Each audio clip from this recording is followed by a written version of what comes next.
It's Don here from the board. Thanks for coming along and checking out this video.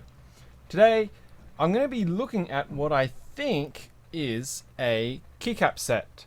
Now, the backstory to this is that in the past, I've done reviews for products that have been sent to me by a couple of different vendors and OEMs, and Banggood has actually come to me and said if I would be interested in reviewing some of the products that they offer. Now, for those who don't know who Banggood are a vendor website very similar to kind of like, you know, an Amazon, I suppose, but in the Chinese market, and they offer a very wide range of products. So, of course, being who I am, I'm more than happy to help out people review products, and I said to them pretty much, look, I'm happy to review stuff. I'm not being paid for it. They are providing me with the samples of whatever they want to review, but I will be 100% honest and, of course, provide what I feel, and it's not really a marketing upsell, that kind of exercise. And they were okay with that. They seemed pretty happy with that. So here is the first thing that they said that they would send me. Now, I haven't actually opened this yet, and so I don't know what it is, but I think it's the keycap set that they said they were going to send me to review. So I'm just going to switch over to the desktop, and you can see it's a typical box. It's very flat. Now, I'm not going to show you the other side because it's my address label and I haven't taken anything off it, but it doesn't actually say that it's come from Banggood. But when you pick it up and you shake it, it rattles like a keycap set. So that's why I think it's that. And I did actually purchase a keycap set, but I already have that in a separate package, and that was the keycap set for the down bubble that I had planned. So that's why I think this is it. But before we get into opening this, yes, I know, terrible of me to keep you all in suspense, I want to show you the actual product listing so we have an idea of what we're meant to be expecting here. So this is what they told me they were going to send. The AKKO World Tour Tokyo 114 Cherry Profile Dyesub PBT keycap set. And my first impressions of this was it's very pink. Now, it is within the actual picture mounted on a pink keyboard, so it accentuates how pink it is. But if you ignore that and you kind of take it away, for example, with one of these images, it's not so bad because the white alpha's background sort of take that away. So if it sits on like a black keyboard or something else that's not pink, it's not so bad. So it is meant to be a full-size set. You can see it's saying 114 there, and it's meant to be cherry profile and it's meant to be PBT. It's got a bit of noveltiness to it. You can see it's got like the arch, there's a fan, there's like a geisha's hairstyle thing and a ginkgo tree, a fish and a lucky cat, plus there's Spacebar with sakura blossoms and Mount Fuji and a rising sun. So these are the things that I would be expecting to see and hit. The crispness of these from the product pictures look very good. And if it's Dyesub, then obviously, you know, we're going to be expecting maybe some edge fuzzing or not, but we will see. Now, let's switch the monitor off on that. I'm going back to the desktop, and what I'm going to do is I'm going to open the package without doxing myself. Now, of course, I have this here with me simply so that I can measure keycap thickness as well. Now, the box is, there we go. So it says AKKO. Well, that's a first tick. And we can see there's an SKU there, PCK, made in China. We're going to flip that over and it says Tokyo, and the label itself also says up here, a little bit fuzzy, it says PBT. So AKKO, PBT is a bunch of Chinese, Tokyo. I think that's as much as we're going to see here. So we're kind of on the same track. Box is a little bit dented, but you know, what can you do? The shipping, what bit of a crush on that. Shouldn't affect the keycaps. Right, so the box, nice. There's a thin piece of foam to protect it, and voila. Okay, we're off to a good start. We're off to a really good start. I really like, so I'm just going to digress for a second here, but these foam trays, really fantastic. This is probably the third set that I've sort of been exposed to where it's come in these foam trays.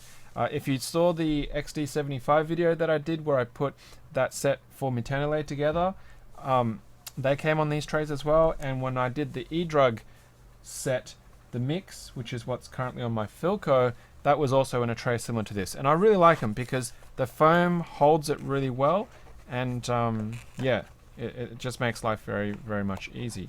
Now you can see I'm lifting that and it's pulling the bottom with it, so it's kind of a little bit stuck. Oh, there we go. Just pop that off. And there's the rest of that set. Rightio. So, is everything here? Is everything here? So we've got the standard alphas 60% with the row. Uh-oh. There we go. Okay. And then on the bottom, we've got our numpad. Enter plus everything across there. We've got the 4 novelties as we expected.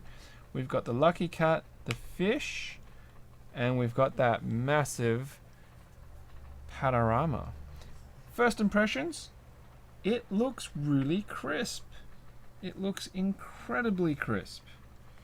Now I'm just going to take this up, and hindsight is 2020, of course, but I didn't set up my loop setup that I have done previously for checking out artisans and things like that.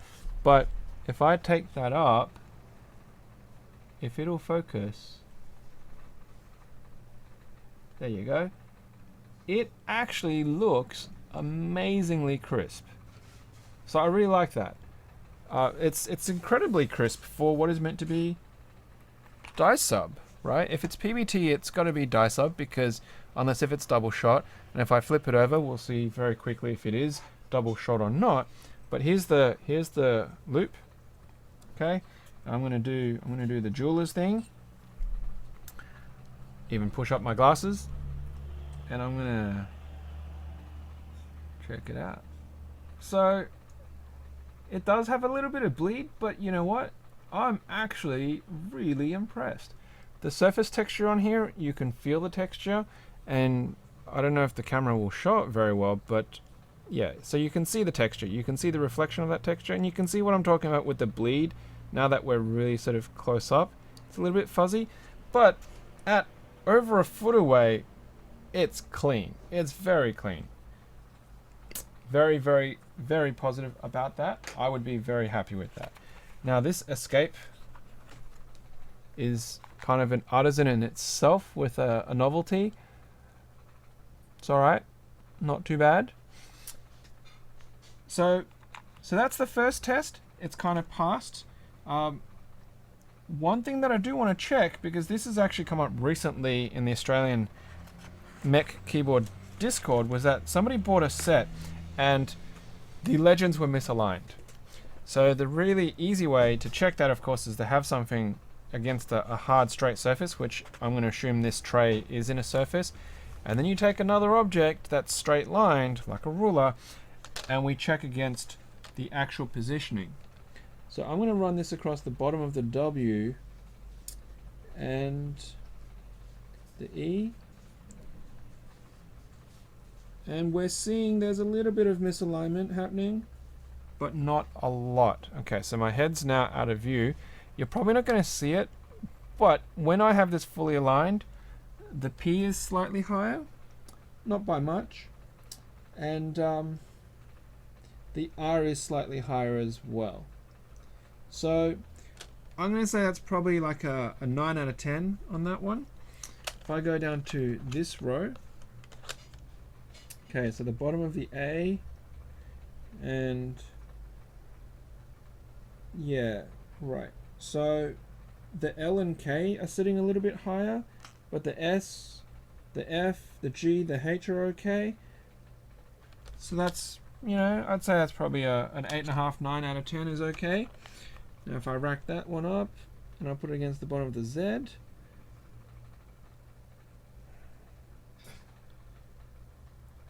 that's pretty good. So I'm going to say the bottom row is 10 out of 10 straight.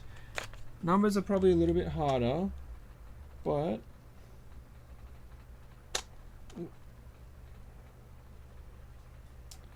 okay, so the numbers are a little bit not as consistent. 3 is a little bit low. 8's a little bit high. So that's probably an 8.5. And then of course the function row should be really easy because I should be able to line up against the actual F's themselves, since they're a constant.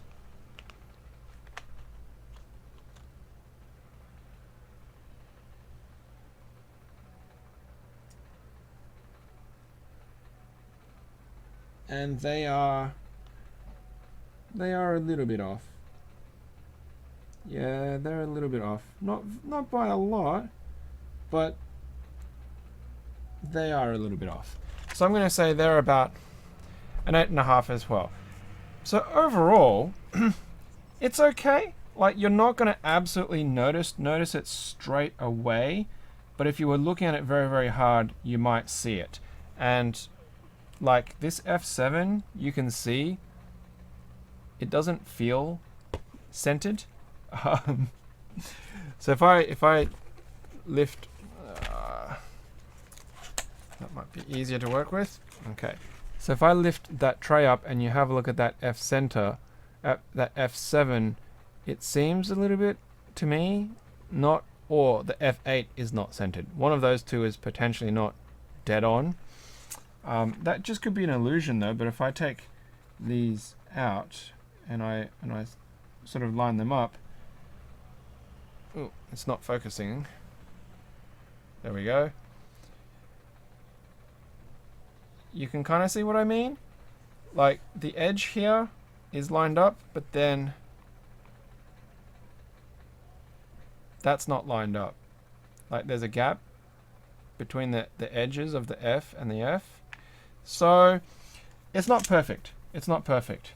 But for the price that you're paying, potentially half the price of say a GMK Cherry profile set, I would actually be pretty satisfied with that.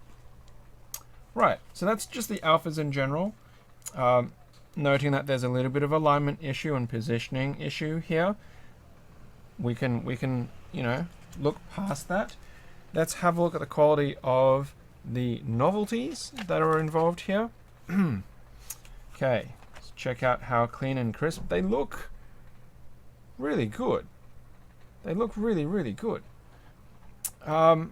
It's very clean from this distance. You can see that it's 100% recognizable. But straight away, the thing that's bugging me is the centering. So with images, it's really easy to pick straight away if something is not centered correctly. And what I mean by that is if we go down and have a look at the cat, because this is the one that's really sort of striking me right now, is how centered should that cat be? Do we have something that's a close-up? Right, so it's not really going to show me a close-up of the cat that I want. Is that going to be? No. Alright. So I'm going to show you what I mean after I just have a quick look at how... So the printing on this is pretty good. A bit of bleed as you would expect. Okay. So with the cat, it looks and feels off center. And the reason why it looks and feels off center is because the left hand side is almost hitting the edge of the keycap, but yet the right hand side, there's this white space next to its paw. If this was moved like a millimeter over, 1.5 millimeters, then it would be a lot more centered. The paw being closer and having less of that white space, and then there being more white space on the actual leg on this side, would look much nicer. Because as soon as I picked it up, I looked at it and just thought, it's off center. How OCD you're going to be about that, I don't know. It's pretty. It is pretty. But just saying, off center. Fish. That's actually quite nice. It's quite cute. Don't really have much to say. It doesn't need to be dead center in the middle of the keycap, and its positioning, it's actually well placed. Having sort of the clouds of well, they're clouds because that's a fish kite on a stick. That's pretty good. Mummy's not in here. You don't need to complain to me. Her play school just finished and she wants to watch some more. This is what life is like when you're trying to run a hobby and you have small children. Okay, so let's move on to the next novelties. I like that. That's very clean. It's very crisp and it's been scented well. Is it gonna focus? It's gonna try to focus? No?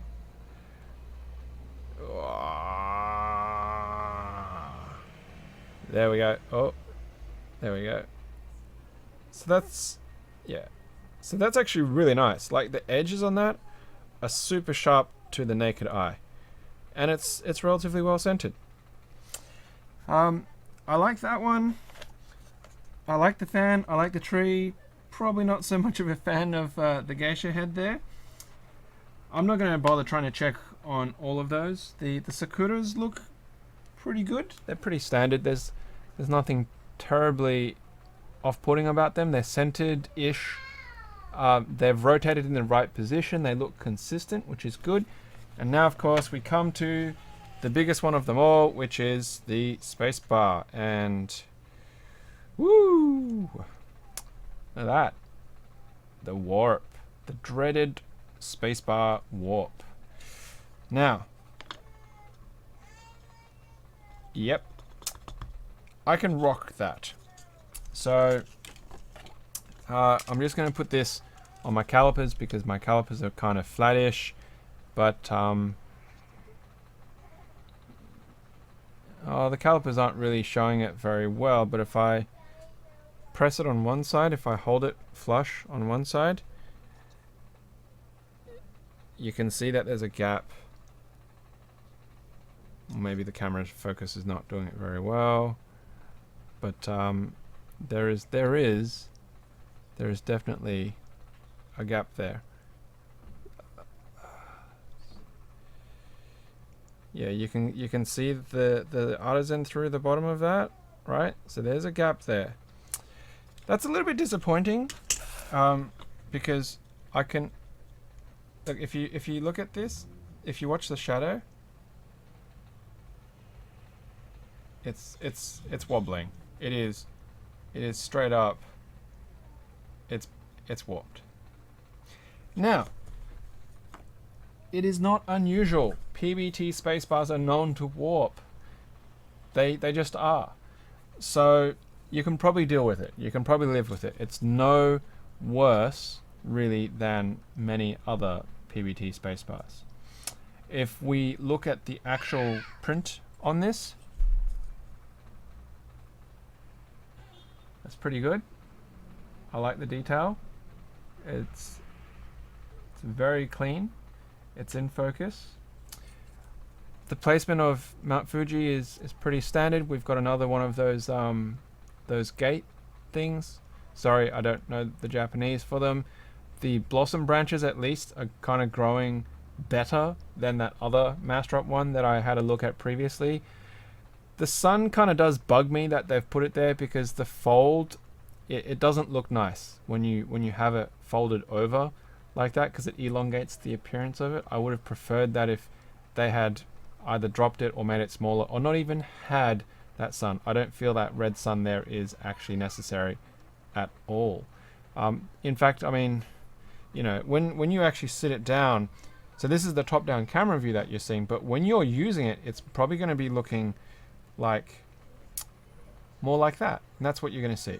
That's what you're going to see, kind of, depending on how far and how over the top of it you're looking and stuff like that. But look, I can't complain too much. It is what it is. Now, let's measure. So I've got my standard easy calipers, and we're looking at only 1 mil on the spacebar. On the sides, it's less than 1.5, but over 1 mil for the spacebar. And let's just pick up any random keycaps, and they look thick. They look quite thick. So that's just under 1.5. That one's just over 1. And that's just over 1. So there's a little bit of a consistency factor going on here with how thick these are. Let's just have a look at the lowest row of them all. So that's under 1.5. The back wall is about the same. That's about the same. And that's just over 1. So I think the consistency of the wall thickness is a little bit off. And even if you eyeball that, like if the camera will focus, you can kind of see it. You can see that this side is actually a little bit thicker than this side. So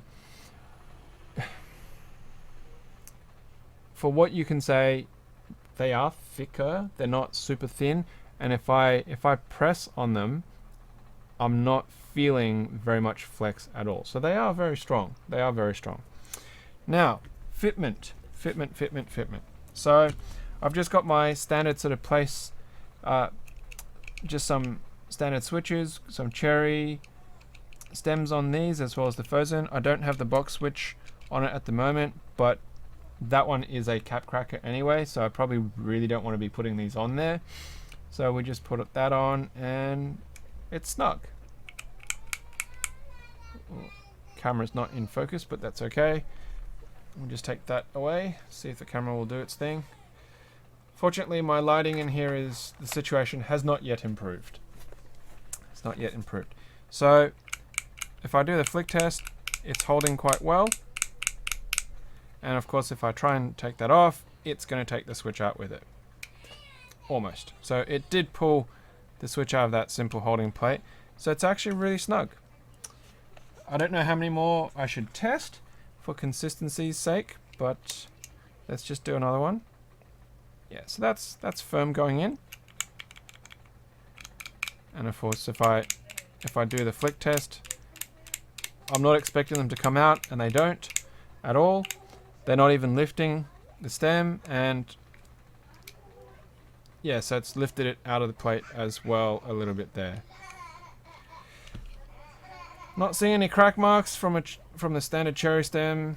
I mean, yeah, from a standard cherry black.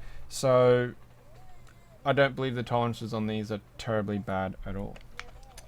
So there you go. Now I've just realized I've spent 25 minutes talking about this key set, and I don't have a full keyboard to put it on, and half the video is fuzzy and out of focus. It's not deliberate, I promise. It's not deliberate. Come on, focus. Right, there you go. So that is what the AKKO World Tokyo, is that what it's called? Let's just zip back up. World Tour Tokyo 114 cherry profile Dyesub. I can definitely tell you that they are a cherry profile type. You can see how low and thin that bottom row is meant to get to. I like that it's got a very clean and crisp look. It's a very cohesive set, I think is probably the best way of describing it. It's very cohesive. There might be a little bit of alignment with the legends, but unless if you're very, very, very picky and you look at them very, very hard, you probably wouldn't even notice it. And the legends printing as well as the novelties are quite crisp. The only thing that would bug me would just be the cap. So there you have it. I think for the potential price that you're looking at, it's currently listed at 72 Australian dollars plus shipping, which is half, if not less than half, the price of a lot of the GMK ABS sets. So I think you would do quite well if you like the color scheme and you like the novelties and you wanted something very simple to go on your keyboard. So there you go. There you have it. The AKKO World Tour Tokyo 114 Cherry Profile PBT Dyesub Keyset. Wow, that is absolutely such a mouthful. Well, thank you very much to Banggood for providing me this set to review. And of course, thank you everyone for actually checking it out. If you're interested in having a look at it in a bit more detail yourself, maybe if you're thinking about getting it, I will have the link in the description below so you can check it out. And of course, don't forget that we have a podcast series, The Board Podcast, funnily enough, which runs every week. We'll have the details for that below, plus our Instagram and Patreon if you want to support us in any which way possible. So hopefully, I'll be able to get more things in the future to review and check out for you guys to let you know what might be of interest and of value. Yeah, there we go. So thanks very much. And as always, until next time, happy clacking.